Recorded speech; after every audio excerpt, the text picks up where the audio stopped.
I want to welcome the Burns family to another segment in our Legacy of Service series that we're doing, really highlighting the families that work at the Sheriff's Office. And I was amazed when we kind of sat down and started looking at this of how many families we have.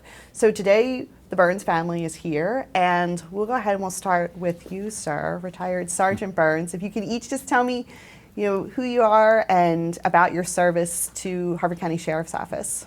Robert Burns. I did 22 years here at the Sheriff's Office. I retired 4 years ago. 4 years ago next month to go to work with a federal law enforcement agency. I retired as a sergeant, and I originally came here lateral from another state agency where I did 2 years. The reason I came up here was for the lateral movement within the agency. They offered a lot of different opportunities career-wise that I would not have experienced had I stayed where I was, and I made full use of them. Did 15 years on the SWAT team. Probably my best assignment was my last assignment. The last 3 years on the job was commander of the SWAT team. So for me, it was kind of like, Tom Brady, Super Bowl MVP, and then walk off the field and hang up the cleats. So it was that was my moment. Probably the best assignment I had. I had a lot of different secondary assignments, some of which they will probably tell you about, maybe. But it was a good career. It was a good career. But you say hang up the cleats, but you've talked about already how you started in public service with another agency, came to the Sheriff's Office, and even when you were done here, feel compelled to continue to work in community service for a federal agency too, and public safety. So I think that really kind of shows, as we're going to talk about over the next 20 minutes or so, it's kind of in your DNA, in your blood, to be a part of public service in this family. So, Tammy. Tammy Burns. I work currently at the Criminal Investigation Division. I started here with the Sheriff's Office in '96 as a dispatcher, and where I met Rob. And once we married and decided to start a family, the hours weren't the best with dispatch, so I went to a hospital and worked at in an ER at the hospital for about 14 years, and then I came back. I guess somewhere deep down, being a deputy is what I really wanted to be. So I started in 2006 on the road, or in the academy here, and on the road in 2007. And I was there until about 2010, and then I went up to the Criminal Investigation Division, and I did the forensic side as a evidence collection, and then I did a little burglary, I did persons crimes, and now I'm back in burglary, waiting to promote. Waiting to promote. Yeah. And when you retire, do you feel like you'll do the same as your husband and continue to work with your legacy of service? Probably through the volunteer fire department, definitely, because I run a cadet program for children down there in the neighborhood. So 2 boys, both of you work for the Sheriff's Office. Cameron, you want to talk about your career here, how long you've been here? Yeah, so Cameron Burns, I've been here for 4.5 years now. I spent the last 4 years at the Southern Precinct on the evening shift, 4 p.m. to 12 a.m. That's about all I've done so far, is just being on patrol. Yeah. I picked up a couple secondary assignments. I'm on the honor guard team. I'm a drill instructor. I'm a part of the recruiting team now as well. And then, certainly, last but not least, Kyle. Kyle Burns, cadet. I've been here about 18 months. I've been all over the agency. They have afforded me, being a cadet, the opportunity to go and experience everything the agency has, and it really opens up the eyes of somebody who isn't either quite sure they want to do the job or quite sure what they want to do in the job itself. It allows them to be able to look at the agency and see all its potential it has, and like my dad said, the amount of lateral movement you have within the agency. So it's been a fun time, it's been a learning experience, and I've enjoyed every minute of it so far. We really do cross the whole spectrum here. So we have a retired, we have a detective, we have a patrol deputy, and we have a cadet. So we've got everything covered today. So let me ask both of you, Cameron and Kyle, can you talk to me a little bit about your earliest memories of your parents being in law enforcement? So earliest memories probably goes back to about the elementary school age. I think the one thing that sticks in my head is we have the farm fair that we do every year. And with my dad being on the SRT team pretty much for the whole time I was growing up, on and off pretty much, the biggest memory is at the farm fair, he would just come and kind of pick us up on the TRV, the armored vehicle, and we would kind of get like our own little tour of the vehicle and get to hang out in the vehicle, like towards the end of like the event and stuff like that. We would always get we get the park in like the special parking lot where all the cops park, so we don't have to ride the school buses in, stuff like that. But the earliest memories definitely come from like the elementary school, getting dropped off at school in the cop car, stuff like that. What about you, Kyle? Your earliest memories of your parents? I'd probably say elementary school, definitely. Going to and from school in cop cars, getting dropped off. It was definitely one of those, like, everyone stopped and looked, and it was like a paparazzi moment, so you felt pretty cool walking into school. It was going, like, with him being on SRT, we did a lot of role playing with SRT teams and everything like that. It was definitely, those were probably the best times. It's pretty much hide and go seek with cops. Not a lot of people can play hide and go seek with cops and not get arrested at the end, so it was a fun time. So you've grown up in the Burns family. Your parents both work for the sheriff's office. How did you make the decision, or did you always know that you wanted to work in law enforcement, or what was that moment? For me, I kind of didn't really know what I was doing. When I got out of high school and college, I was kind of working just some jobs here and there. I worked at a warehouse, nothing really exciting. But growing up, I was always involved in the police world. We were always hanging out with different guys in the agency. Grew up calling people uncles and aunts that aren't really uncles and aunts. But for me, the switch that made me want to do the law enforcement was Mark and Pat's funerals and the services we had for them. Riding down the road, you know, en route to the gravesite, and the streets are just lined with people showing support from the community, and the honor guards from all over the country, from outside of the country, showing up to show support for an agency that they've probably never even heard of. And like I said, with growing up and playing sports, that team kind of family aspect, I kind of saw it with the agency. It's a different type of team and it's a different type of family, but I've always been in some type of family or team my whole life, and this was just another kind of bigger family, bigger team to be a part of. Can you talk about when you were telling the story about you were driving to the, I guess, Delaney Valley Memorial Gardens, and you saw the lacrosse teams there? Yeah, you can talk about that. Yeah, so that was probably like one of the biggest moments for me. I always knew growing up that I wanted to be in public service, being a cop, or with my mom being a firefighter. That was an interest for me, but Pat and Mark's funeral was definitely it. The traveling to the Delaney Valley, we looked over, and I looked through the woods, and I saw it was a lacrosse game that was going on, and both teams stopped playing, and everyone was lined up. All the parents and fans that were watching were all standing, and they had their helmets off, and they were all paying their respects for two people that they either may not have heard of on the news. And it was definitely something that it hit deep, and it really showed me what kind of a family and life it is in the public service and police. So, Rob and Tammy, why was it important to you to take them to the funerals? We always believed that, like, dinner was, like, interesting at our house. We didn't really hide anything from them.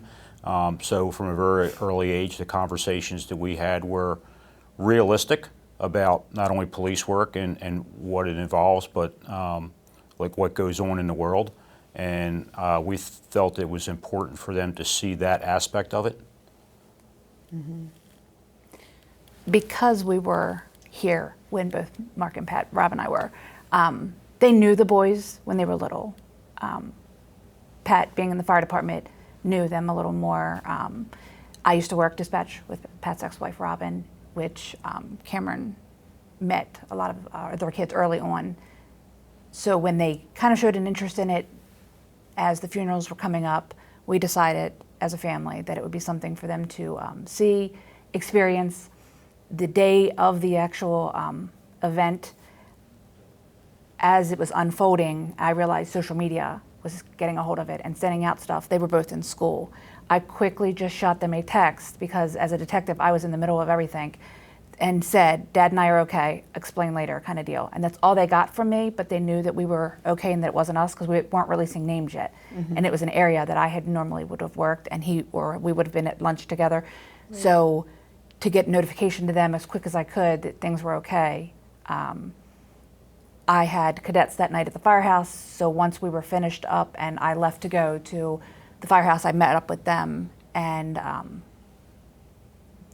they got out of the car and you could see on their face they now understood because social media was putting a lot of it out there. But once they actually grabbed a hold of you and held you is when I realized the magnitude of what had just happened, how I felt about it, because as being a detective and on the scene, Rob showed up, we barely even spoke. Kind of like a head nodded to each other. We both had jobs and tests and we were on them. So that was like the first time that it set into me that this had just happened and we lost them. And to look into their eyes and see, it was hard for me, but I was grateful and proud that they had both came down just to hug us basically. And they just, continue to, I'm not gonna cry. They just continue to make me proud about that. They understand where we came from and I understand why it's important to them to be here.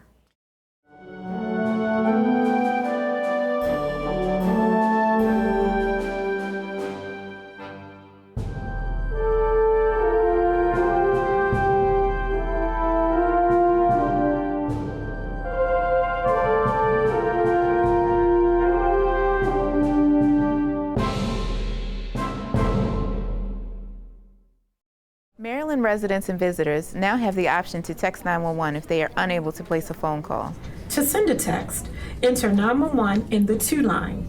In your message, include the location of your emergency and the type of help needed. Si el servicio de enviar mensajes de texto al 911 no está disponible o no es ofrecido en su área, usted recibirá un mensaje diciéndole que contacte al 911 por teléfono o por TTY. 911. Call if you can, text if you can't.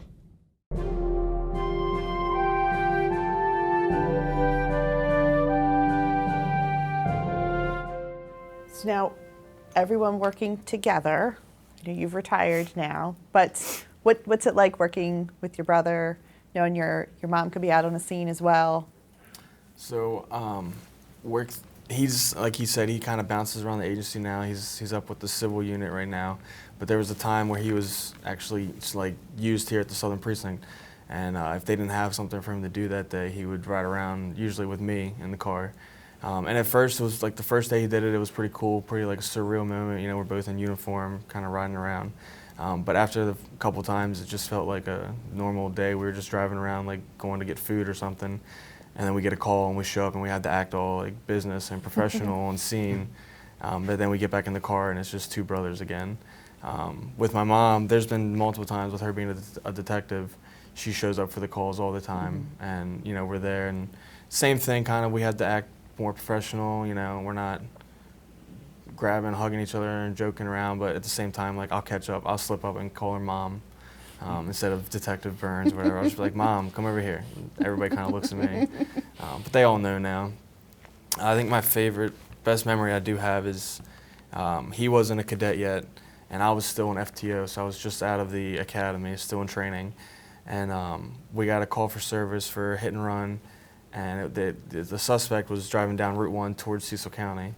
And as we're all trying to catch up to the suspect, he actually passes my mom, who was in her unmarked patrol car. So she activates her lights, gets him stopped. He was retired at the time and just so happened to be kind of going home like a couple of cars behind her, sees her stop this guy, so he kind of pulls over to the road and kind of stay in the background a little bit because she was by herself. And then we all started showing up. So then, once the situation was calmed down, we had my mom, me, and Dad all on a traffic stop together. So that'll never happen again, obviously, because he doesn't work here now. But that was an interesting moment. Tammy, you shared a story with me about one of Cameron's first traffic stops. Does Cameron know this story? He may remember it. It's only been 4 years, but he's very busy down here. I, of course, you take pictures of the children their very first day of school. So I made sure everybody got a uniform picture. I actually got video of him pulling out of the driveway in his patrol car the first time he had his patrol car. I did all those first. He pulled a traffic stop, and I always have my radio on at my desk. And I heard that he was out with them, or out with the traffic stop. And I waited, and I waited. And being in dispatch, they give them like 2 minutes, and then they're supposed to check on him. And I'm waiting, and I'm waiting. And no one's really checked on him. No one's called out with him. So I called dispatch and asked if they were going to have somebody pull up with him, or could they check on him. So after they said, okay, helicopter mom, and hung up on me, I believe they sent him a message or something and said, your mom just checked on you. I think I do remember So, yeah. It hasn't happened since. But that you know of. that. Yeah. Yeah. So, Kyle, you're getting ready for the academy, which will start in August. Right. So, your brother is a drill instructor. We talked about how some of the other guys that you got a chance to work with are drill instructors. Your dad was a drill instructor. What's the academy going to be like for you? Well, it could either go two ways. Considering I've been groomed my entire life by my dad with his drill instructor mentalities, it may be a piece of cake, it may be an ease, or with me being able to go about the agency and really meet everybody and make friendships with everybody here and call some of them family, it may be a little harder, especially with calling them as their rank. I'm not sure if I could look at him the first time and call him Drill Instructor Burns. It might come out as Cameron or without laughing. Cam. Or when he goes to yell at me if I end up messing up, not laughing at him. It might be a little hard. Do you think But- he'll go easy on you? Or do you think it's going to be harder? Probably not. It'll probably be brothers. harder. It's that brother mentality. But it'll be interesting. Either way, whatever way it comes out, and it'll be probably best time of my life going through the academy. I hear that from a lot of people when the academy's finished. Yeah. You know, not in the first week. They don't always say it's the best time of their life after the first week, but when they come out, they think it's the best time. It is. So one of the things that I find really interesting about your family and some of the other families that we've interviewed is that your legacy of service does not start and stop with the sheriff's office. You talked about your time in the military and then your legacy of service that continues with the federal government. You've been a dispatcher, you've served in a hospital as a nurse, certainly that's service to the public as well, and now you're all continuing the sheriff's office, but you also have had very full volunteer careers almost with local fire volunteer services. Can you talk to me about what that's been like? What drew you to that? How old you were? I started at 16 with, it then was Cowington Volunteer, now it's White Marsh. I grew up in the city until I was about 14, so when I moved to the county, somewhere along the line somebody had mentioned that you could volunteer at a fire station. And we lived in Hamden, down the street from a fire station, and we hung out there as kids playing with them. They let us slide the pole. I thought it was the coolest thing in the world. So when I moved to the county and they were like, you can do it for free, and they need people, I was like, what? I'm in. So I went down on my 16th birthday, literally was a meeting night, and got voted in and started riding. And that's where my medical training started from there. I rode the medic for a long time. Then I realized that the engine was going out the door a lot more than the medic, and I was standing there waiting, so then I took a lot of fire classes. I have pages of fire stuff. I have more training probably than a lot of the Baltimore City captains if they just did it for career. They did a career path, and I did everything. I have arson, building collapse, I have hazmats, rescue techs, firefighter 1, 2, and 3, they don't even make anymore. Now they have them broken down in a different way. And I got that pretty much from 16 to about 21, 22 is when I loaded all those classes on. And I rode down there for a while. At the time, Cowington only had 2 engines and a medic. I wanted to ride a truck, which was the engine with the stick on the top, and Middle River had a truck. So I flopped down the Middle River and rode down there for a couple years. Then I realized that Kingsville Volunteer had a squad, and they got to cut cars apart. So I went on up to Kingsville and worked up there with them. And as I moved from Baltimore County, where I initially lived with my family, to Harford County, I then joined a couple stations up here. Then I moved up to Cecil County, and I tried a station up there, but my heart always drew me back down to the Baltimore County ones, and now I'm back at Kingsville, and I run the cadet program there, which for us, cadets are 10 years old to their 16th birthday, teaching them about being a firefighter or EMS personnel. And I drug Kyle down there with me. When I started it, I had 7 kids, so I brought Kyle along. I meant, like, just pretend in case I do this wrong that these kids are interested. And he ended up staying, and I run it, and now he's running it with me. So we both run the cadet program down there, teaching these young minds to like or join in. We have a really large number of agency members that also volunteer for volunteer fire service in Harford County, which I think is quite amazing. How do you think that that training from an early age as a cadet has kind of helped you now in law enforcement? I mean, as children, we were always raised in a realistic standpoint of the world. We saw the world for actually what it was. There was no, I guess you could say, coddling. We were brought up to see what it actually was. And when I joined the cadets, at first, like my mom said, she drugged me down there. I was like, I don't want to go down there. Why would I want to be a firefighter? And then I went down there, saw the firehouse, saw the atmosphere. It kind of related back to being around the sheriff's office and the family that comes from there. It was a big family aspect at the fire department too. And after her dragging me down there after a couple meetings, I started to fall in love with it, and I haven't left ever since. I've been a part of it for 6 years now, and it's been a great time. I never have a dull moment there, and I actually am a volunteer up here at Harford County now with the Fallston Volunteer Fire Company, and I've met friends there that I'll probably have for the rest of my life.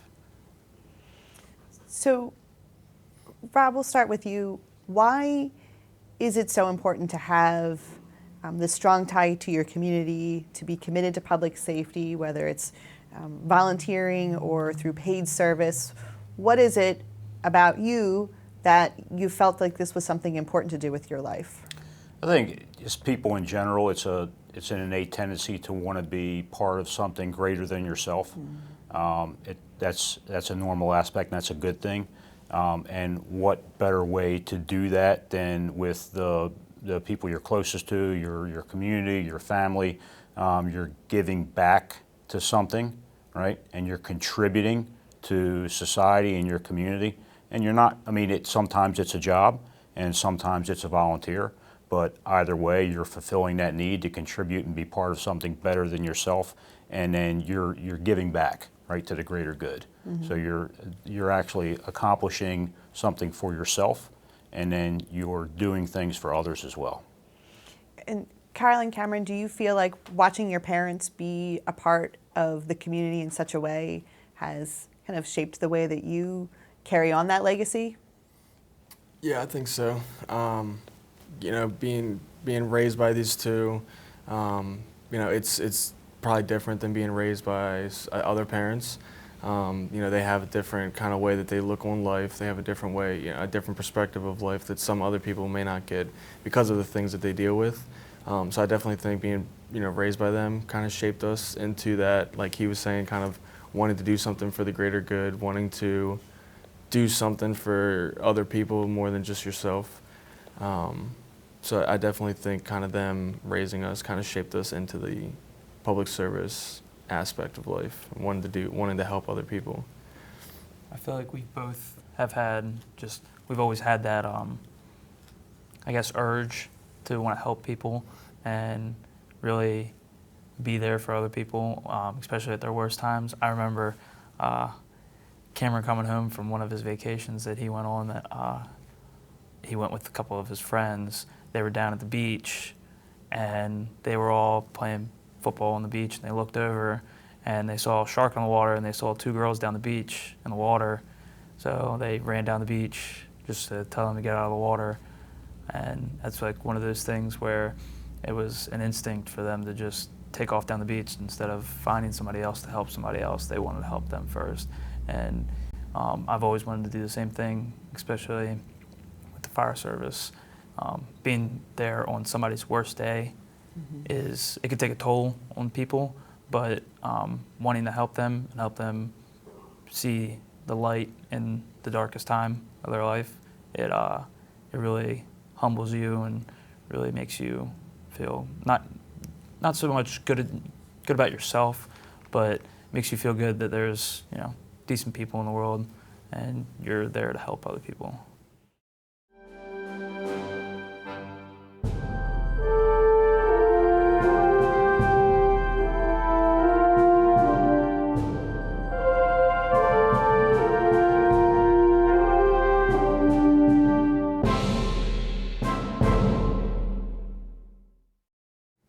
So it's no surprise to anybody that's watching this that I think law enforcement and Sheriff's Office oversees corrections as well, struggles with recruitment as we move forward. Things are vastly different in policing than probably when you started or when you started your career with the Marine Corps.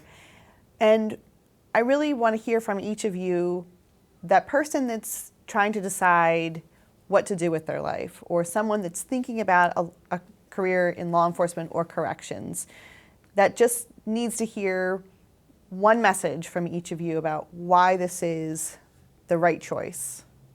I would tell them that don't believe all the hype. Don't believe everything that you see and you hear. The overriding message right now around law enforcement is decisively negative. And for a very small percentage of the population, maybe 15 to 20% of the population at best, they probably really do think and feel that way. That's the only message that's getting out there right now. The remainder of the population, the overwhelming majority, still think that there's a need for law enforcement. They still view law enforcement in a positive light, and they understand that we have a difficult job to do, and they're not willing to second guess things that they don't understand and don't have a lot of knowledge of. They accept the fact that what we do is difficult and dangerous, and they appreciate the fact that we do it. So, you know, don't believe the negative message that you're hearing, because the overriding message isn't being broadcast. Sure. We are very fortunate to live in the community where we live. If anyone's wondering, they can go on our website. We conducted a community survey earlier this year, and exactly what you're saying, our community, upwards of 80 to 90% feel very satisfied with law enforcement in Harford County and very connected to the services. So exactly what you're saying, it's just not that one snippet that people see on television. The majority of people feel very connected to us. 95 to 99% of the people in this county, you know, kind of love us and love what we do. The amount of times where I'm out at a store or something, or getting lunch or dinner, and somebody just approaches me and says, you know, thank you for what you guys do. You know, you'll never hear a complaint out of me about the agency. You guys are amazing. Cards get left on my car all the time that are thank you notes, and some little kid, you can tell he wrote it in like his crayon. He's just saying thank you. Never met the kid before at all, but he saw my car and wanted to leave a thank you note. So I think this county is it's a really good county to work for. And this agency, all the way from the sheriff and the command staff, all the way down to the deputies that you work with, and then the cadets who are, you know, technically below us, but they're, you know, they work with us every day. The support is always there. I've never felt unsupported in this agency. I could talk to anybody about anything, work related or personal life related, and this agency is just one big family. Well, after spending some time with you, I can certainly see the level of pride in both of your parents' faces as you're talking about your careers, and I can completely understand why you are at the Harford County Sheriff's Office, and we are very proud of all of you and that you are part of our legacy. And I just really want to thank you for sharing your story. Thanks. Thanks.